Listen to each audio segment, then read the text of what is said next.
सार्थ ज्ञानेश्वरी ववी क्रमांक 141। एकी शब्दी शब्दू ये जीजे तो वाग्यज्ञ मनीजे ज्ञानेने योगमीजे तो ज्ञानयज्ञ ज्यामध्ये शब्दांनी शब्दाचा होम केला जातो अर्थात विधीप्रमाणे वेदांचे अध्ययन केले जाते त्याला वाग्यज्ञ म्हणतात आणि ज्या यज्ञात ज्ञानाने ब्रह्माशी एकरूपता प्राप्त होते त्याला ज्ञानयज्ञ म्हणतात। हे अर्जुना सकळ कुवाडे हे अनुष्ठिता ती साकडे परिजितेंद्रियाची जी घडे योग्यता वंशे। हे अर्जुना हे सर्व यज्ञ करणे अतिशय कठीण आहे कारण यांचे अनुष्ठान करणे अतिशय अवघड आहे। परंतु ज्यांनी आपली इंद्रिये जिंकली आहेत त्यांना मात्र हे करण्याची योग्यता प्राप्त होते आणि त्यांचे आचरण घडते। ते प्रवीण तेत भले आणि योग समृद्धी आथिले म्हणून आपण पाती केले आत्महवन। ज्यांनी इंद्रिय जिंकलेली आहेत तो यज्ञ कर्मामध्ये प्रवीण असतात आणि साधन समृद्धीने संपन्न असतात म्हणून त्यांनी आपल्या जीवांचे आत्म्याच्या ठिकाणी हवन केलेले असते। मग आपण अग्नीचे निमुखे प्राणद्रव्ये देखी हवन केले की अभ्यास योगे। प्रत्येक योगी अभ्यासाने आपण वायुरूप अग्नीच्या मुखात प्राणरूप द्रव्याने हवन करतात म्हणजे पूरक नावांचा प्राणायाम करतात। एक पानु प्राणी अर्पिता एक दोन्ही ते निरुधिता ते प्राणायामी मनीपती पंडू कुमारा। हे अर्जुना काही साधक प्राणवायूच्या ठिकाणी शरीरात असलेले अपान वायूला बाहेर सोडून हवन करतात त्याला रेचक म्हणतात आणि प्रत्येकी योगी प्राण आणि अपान या दोघांच्याही गती निरोध करतात त्यांना प्राणायामी म्हणतात। एक वज्र योग क्रमे सर्वाहार संयमे प्राणी प्राणो संगमे हवन करीते।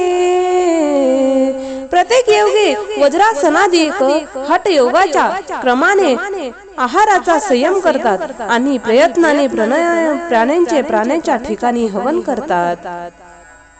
ऐसे मोक्ष काम सखाळा समस्त हे यजनशीळा ते यज्ञाद्वारा मनोबळ क्षालन केले।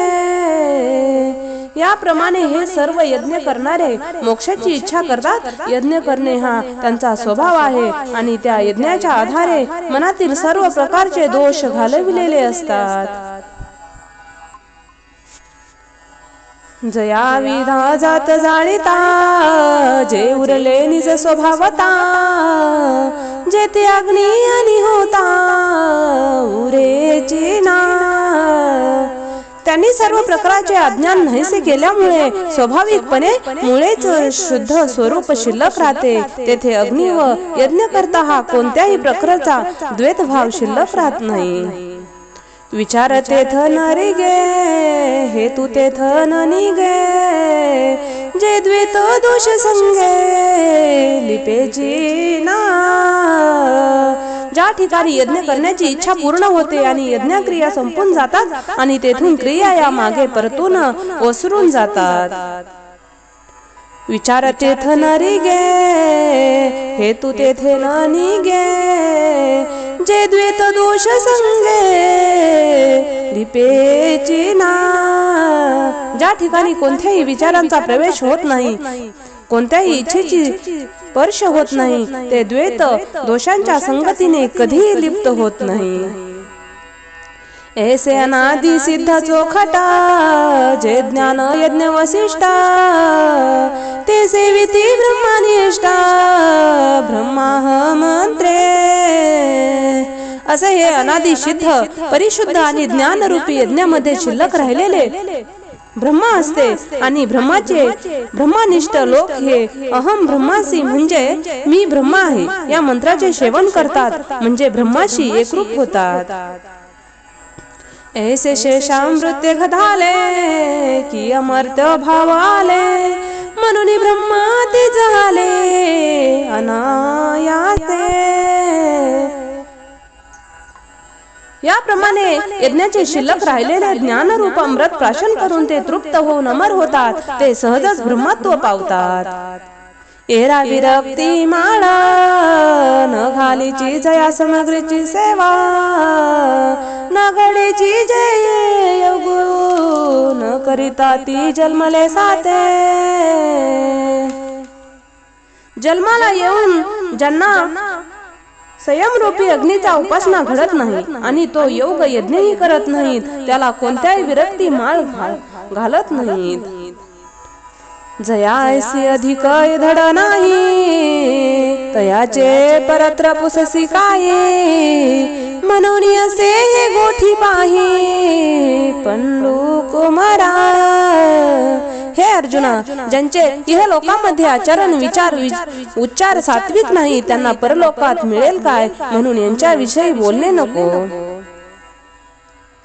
ऐसे बहुती पर्याने गा जे सांगितले तुझ या गा विस्तारुनी वेदे सांगा म्हणितले आहाती। अशा प्रकारे जे अनेक यज्ञ तुला सांगितले त्यांच्याबद्दल वेदांत उत्तम तऱ्हेने वर्णन केलेले आहेत। परितेने विस्तारे काय करावे तेची कर्म सिद्ध जाणावे ए तुलेनी कर्मास बंधू स्वभावे पावेल ना। परंतु ज्या विस्तारांची आपणास काय आवश्यकता आहे हे सर्व यज्ञ शरीर मन इंद्रिये यांच्या क्रियांनी उत्पन्न होतात। हे सर्व यज्ञ फलाच्या इच्छेने केल्यास बंधन प्राप्त होते। हे सूत्र जाणले की कर्मबंधन प्राप्त होणार नाही। अर्जुना वेदुजयाचे मुळा जे क्रिया विशेष स्थूळा जया नवाळीचे फळा स्वर्ग सुख। हे अर्जुना, ज्यांच्या मूळ आधार वेद आणि ज्यांच्यामध्ये अनेक कर्म सांगितले आहेत तसेच ज्यापासून केवळ स्वर्ग सुखाचे फळ प्राप्त होते। हे द्रव्यादी आगोकीर होती परिज्ञान यज्ञाची सरी न पवाती जैसी तारा तेज संपाती दिन करापाशी। ते द्रव्यादी यज्ञ आहे परंतु सूर्यापुढे नसे नक्षत्रांचे तेज लोपते जाते त्याचप्रमाणे सर्व यज्ञ ज्ञान यज्ञाची बरोबरी करू शकत नाहीत। देखे परमात्मा सुख निधान साधावया योगी जना जेन विसंबिती अंजना उन्मेष नेत्री। परमात्मा सुखाचा ठेवा प्राप्त करण्यासाठी साधक हे बुद्धीच्या डोळ्यामध्ये जे अंजन घालण्यास कधीही विसरत नाहीत। जे साधतया कर्माची लानी निष्क्रिय बोधाची खाणी जे भुकेली आधनी साधनाचे। जे ज्ञान चालू कर्माच्या समाप्तीचे ठिकाण आहे ते कर्मातीत बोधांची खाण आहे आणि आत्मज्ञानाने भूक लागलेल्या साधकांची तृप्तीचे स्थान आहे। जेत प्रवृत्ती पांगुळ झाली तर्काची दिठी गेली जेनेंद्रिय विसरली विषय सांगू। ज्यांच्या ठिकाणी प्रवृत्ती पांगळी होती तर्काची दृष्टी नाहीसी होते त्यांच्या योगाने सर्व इंद्रिये विषय संग विसरून जातात। मनाचे मनपण गेले तेथ बोलया बोलाचे बालके पण ठेले जया माझी सापडले ज्ञय दिसे। ज्या ठिकाणी मनाचे मनपण संपून जाते शब्दांची धाव थांबली जाते त्यामध्ये जाणवयाची वस्तू ब्रह्मा हे प्रत्यक्ष अनुभवास येते। तेथ वैराग्याचा पांगू पिटे, विवेकाची ससू तुटे, तेथ न पाहता सहज भेटे आपण पे. तेथे वैराग्याचे दरिद्र संपून जाते, विवेकाची हाव बंद पडते आणि त्यांच्या ठिकाणी न पाहता सहजपणे ब्रह्माची अनुभूती होते. हे ज्ञान पाय बरावे, जरी मनी आधी जाणावे, तरी संताया बुजावे सर्वस्वशी. ते सर्वश्रेष्ठ ज्ञान आपला प्राप्त व्हावे असे मनात असेल तर संताचा सर्व भावाने भजावे. जे ज्ञानाचा कुरुढा, ते तसे वाहा दारवठा, तो स्वाधीन करी सुभटा ओळगोनी. हे संत म्हणजे ज्ञानाचे घर आहे आणि सेवा हा त्यांच्या घराचा उंबरठा आहे. हे अर्जुना, संताची मनोभाव्या सेवा केली तर त्यांना आपलेसे करावं. तरी तनु मनु जीवे, चरणासी लगावे, आणि अकर्ता करावे दास्य सखळा. शरीराने, मनाने आणि जीवाने त्यांच्या चरणासी लागावे, सर्व प्रकारचा अभिमान सोडून त्यांचे दास्य करावे, म्हणजे त्यांचा दास व्हावे. मग अपेक्षित जे आपुले, तेही सांगतील पुसिले, जेने अंतकरण बोधले संकल्पानाये. ज्या आत्मज्ञान संबंधी आपणास अपेक्षा असते त्या संबंधी आपण प्रश्न केला तर त्यांचे उत्तर संत सांगतात. ज्ञान आपल्या अंतकरणात बिंबले जाते आणि मनात संकल्प निर्माण होतो. जयाचे निवाके उजीवडे, झाले चित्त निधडे, ब्रह्माचे निपाडे निसंकु होये. संतांच्या उपदेशारूपी उजेडाने निर्भय झालेले चित्त ब्रह्माप्रमाणे शंकरारहित होते. ते वेळी आपण पेयासहिते, ये शेषही भूते, माझ्या स्वरूपी अखंडिते देखसी तू. त्यावेळी तू आपलासह हे सर्व भूते माझ्या स्वरूपात निरंतर पाहशील. ऐसे ज्ञान प्रकारे पाहेला, ते मोहंदकार जाईला, जे गुरु कृपा होईला पार्था.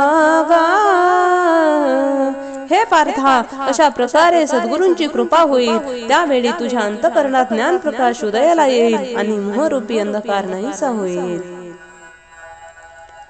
जरी कल्पक्षाचा गरू, तू भ्रांतीचा सागरू, व्यामोहकाचा डोंगरू होऊनी अससे. तो पातकांचे आगर, ब्रह्माचा सागर आणि संशयाची मोठी डोंगर जरी झालास, तरी ज्ञान शक्तीचे निपाडे, अवघेची गाथो पडे, ऐसे सामर्थ्य असे खडे ज्ञानी. तरी ज्ञानशक्तीच्या पुढे हे सर्व लहान आहे. इतके या ज्ञानामध्ये सर्व दोषांचा नाश करण्याचे सामर्थ्य आहे.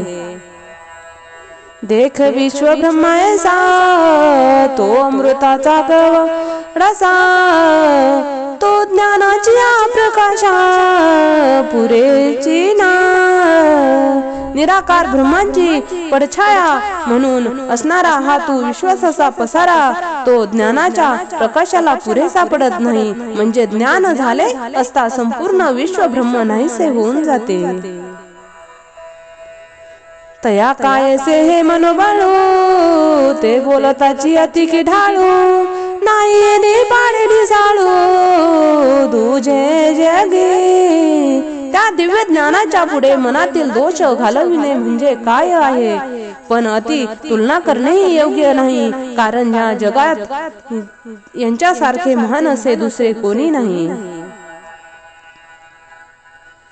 सांगे भुवन नंद्रयाची काजळी, जोग गगना माझी अधवळी, ती प्रलयची वाहुटळी काय ब्रह्मपुरे. प्रलय काळांची वाववट ही त्रिलोक्याची राख आकाशात उडवून नेणारी असते. तिच्या पुढे ब्रह्म काय बरे टिकणार आहे.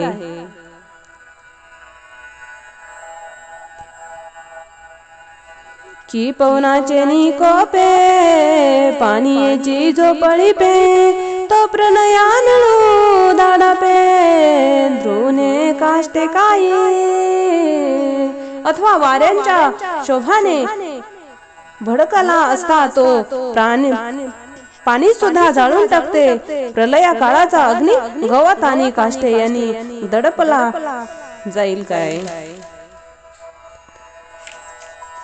म्हणून असो हे न घडे ते विचारितासी असंग गडे पुढती ज्ञानाचे निपाडे पवित्र न दिसे. ज्ञानासंबंधीचे हे बोलणे पुरे. ज्ञानाने दोष नाहीसे होतात अथवा नाहीसे होत नाहीत हा प्रश्नच निर्माण होत नाही. ज्ञानाचा जो जो विचार करावा तो तो असे दिसून येते की ज्ञानाच्या योग्यतेचे परम पवित्र वस्तू दुसरी कोणतीही नाही. येथ ज्ञान हे उत्तम होये आणि काही एक तैसे हे आहे तैसे चैतन्य कानो हे दुसरे गा. या जगात ज्ञान हे उत्तम आहे. या ज्ञानाशिवाय जगात दुसरे कोणतेही काय बरे उत्तम आहे. असे जगात एक चैतन्य आहे दुसरे काही नाही.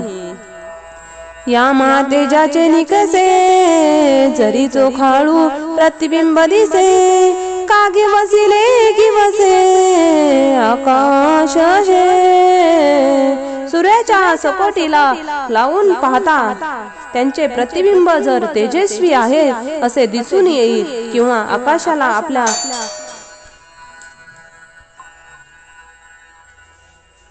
कवटळ्यात कवटळता येईल काय. ना तरी पृथ्वीचे निपाडे कंठाळी जरी जोडे तरी उपमा ज्ञानी घडे पंडू कुमारा. किंवा हे अर्जुना पृथ्वीच्या तोलांचा दुसरा वजनदार पदार्थ जर मिळाला तर ज्ञानाला उपमा देणे शक्य आहे. म्हणून बहुती परी पाहता पुढता पुढती निर्धारिता हे ज्ञानाची पवित्रता ज्ञानाची आधी. म्हणून अनेक प्रकाराने विचार करून पाहिले असता ज्ञानाची पवित्रता ही ज्ञानाच्या ठिकाणी आहे हे सिद्ध होते. तैसी अमृताची चवी निवडी जे तरी अमृताची सारखी म्हणी जे तैसे ज्ञान हे उपमी जे ज्ञानेसेचे. अमृताची चव ही इतर रसाहून निवडून पाहिली असता की अमृतासारखा आहे असे म्हणावे लागते. त्याप्रमाणे ज्ञानाला ज्ञानाची चव उपमा देणे भाग पडते. आता यावरी जे बोलणे ते वायाची वेळ फेडणे तव साचची हे पार्थ म्हणे जे बोलत असा. आता यापेक्षा ज्ञानही अधिक महत्व सांगणे म्हणजे व्यर्थ वेळ घालवणे आहे असे श्रीकृष्ण म्हणाले. त्यावेळी अर्जुन म्हणाला आपले हे बोलणे खरे आहे. परितेची ज्ञान केवी जाणावे ऐसे अर्जुने तव पुसावे तव तो मनोगत देवे जाणीताले. परंतु हे ज्ञान कसे जाणावे असे अर्जुन विचारणार होता आणि ते त्यांचे मनोगत देवाने जाणले. मग म्हणत असे किरीटी आता चित्त ध्येय ओठी सांगेन ज्ञानाची भेटी उपाय तुझा. देव म्हणाले आता मी सांगतो या गोष्टीकडे चित्त दे. ज्ञान प्राप्तीचा उपाय मी तुला सांगणार आहे. तरी आत्मसुखाची या गोडिया विटे जो का सखळ विषया त्यांच्या ठाई इंद्रिया मानू नाही. एकदा या आत्मसुखाची अमृत मधुर गोडी निर्माण झाली की मन सर्व विषयासंबंधी विटून जाते आणि इंद्रियाचे महत्व राहत नाही. जो मनासा चाडण सांगे जो प्रकृतीची केले निघे जो श्रद्धेचे निसंभोगे विषया झाला जो मनातील इच्छा इंद्रियांना सांगत नाही, प्रकृतीचे केल्याने कर्माचे कर्तृत्व आपल्याकडे घेत नाही, त्यांचे हृदय श्रद्धेने भरून गेलेले असते, ते सुखी झालेला असतो. तया तेची विवसिता ज्ञान पावे निश्चिता, जया माझी अचुंबिता शांती असे. ज्या ज्ञानाचा अखंड शांती असते, ते ज्ञान त्याला शोधित येऊन निश्चित प्राप्त होत असते. ते ज्ञान हृदयी प्रतिष्ठे आणि शांतीचा अंकुर फुटे, मग विस्तार प्रगटे आत्मबोधांचा. हे ज्ञान हृदयात स्थिर होते आणि त्यापासून शांतीचा अंकुर उमलू लागतो. मग आत्मज्ञानाची वेल मोठ्या प्रमाणात प्रगट होऊ लागते. मग जे उती वास पाहिजे, ते उती शांतीची देखीजे, तेथे आप परोनी निजे निर्धारिता. मग जिकडे पाहावे तिकडे परम शांती दिसू लागते. आपण परभाव संपून जातो आणि विचार करून देखील शांतीचे पैलतीर समजू शकत नाही. ऐसा हा उत्तरे उत्तरू ज्ञान बीजाचा विस्तारू, सांगत असे अपारू परी असो आता. असा हा उत्तरे उत्तर वाढत राहणारा ज्ञान बीजाचा विस्तार आहे. याचे वर्णन करू लागले तर तो अपार आहे, परंतु ते सांगणे आता पुरे. एक ज्ञान प्राणियाच्या ठाई, या ज्ञानाची आवडी नाही, जयाचे जी आले म्हणू काही वरी मरण चांगा. हे बघ, ज्या प्राण्याच्या अंतःकरणात अध्यात्माची आवड नाही, त्यांच्या जिवंत राहण्यास तरी काय अर्थ आहे, यापेक्षा मरण बरे. शून्य जैसे गहना की चैतन्य विन देह, तैसे जीवित ये समूहे आत्माहीना. एखादे सामसूर घर किंवा प्राण वाचून जसे शरीर, त्याप्रमाणे आत्मज्ञान नसलेल्या माणसाचे जीवन ब्रह्ममय असते. अथवा ज्ञान किरा पुनो हे, परी ते चाड एक जरी वाहे, तरी ते जिवाळा काहे प्राप्तीचा पै. आत्मज्ञानाची प्राप्ती झाली नसली तरी पण त्या ज्ञानाची मनात इच्छा जरी निर्माण झाली तरी ते ज्ञान प्राप्त होण्याची शक्यता निर्माण होते. वाचुनी ज्ञानाची गोठी कायसी, परी तो असतही न धरी मानसी, तरी तो संशय रूपी हुताशी पडिला जाना. उलट ज्ञानाची गोष्ट कशाला करायची, तो मनुष्य आत्मज्ञानाने इच्छा देखील बाळगत नाही, तो संशय रूपी अग्नीमध्ये पडला असे समज. जे अमृत ही परिणावडे, से सावियाची आचो आरोधक, जे पडे ते मरण आले असे पुढे जाणो एकी. एखाद्या रोगाला अमृताची आवड नाही, अशी अवस्था ज्या वेळी निर्माण होते त्यावेळी त्याला निश्चितच मरण आले असे समजावे. तैसा विषय सुखे रजे, जो ज्ञानेसीची माझे, जो संशय अंगीकारी जे, ते भ्रांती नाही. त्याप्रमाणे जो विषय सुखात रंगून गेलेला असतो, हेही ज्ञानाने तो उन्नत असतो, तो संशयाच्या चक्रात सापडला जातो, यात शंका नाही. मग संशय जरी पडिला तरी निभ्रांत जाणे नासला, तो एकी अपरत्रामुकला सुखासी गा. अशा प्रकारे संशयाच्या चक्रात गुंतून गेला, त्यांच्या जीवनाचे निश्चितपणे घात झालेला असे समजावे. त्याला हेही परलोकी प्राप्त सुख होत नाही. जया काळ जरू अंगी बाणे, तो सोळ शीतोष्णे जसिने, आगी आणि चांदीने सरीसेची मानी. ज्या माणसाला विषय स्वर झालेला असतो त्याला शीत उष्ण यातील फरक कळत नाही, तो अग्नी आणि चांदणे समान मानतो. तैसे साच आणि लटिके, विरुद्ध आणि निके, संशय तो न ओळखे हिता हिता. त्याप्रमाणे खरे आणि खोटे, अनुकूल आणि प्रतिकूल, हित आणि अहित हे काही संशय माणूस जाणत नाही. हा रात्र दिवस पाही तैसा जांभया ठाऊक नाही, तैसे समजत असता काही मनान ये. जन्मापासून अंधळा असलेल्या माणसाला ज्याप्रमाणे रात्र आणि दिवस कळत नाही, त्याप्रमाणे संशयात अडकलेल्या माणसाला मनाची काही पटत नाही. म्हणून संशय होनी थोरा, अनिक पाप नाही घोर, हा विनाशाची वाघोर प्राणी आसे.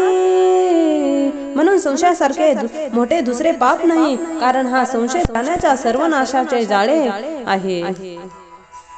येणे कारणे तो जावा, आधी हाचू एकुजी नावा, तो ज्ञानाची आभावा माझी आसे. याकरिता तू संशयाचा त्याग कर, तेथे आत्मज्ञानाचा अभाव असतो, तेथे हा संशय नसतो.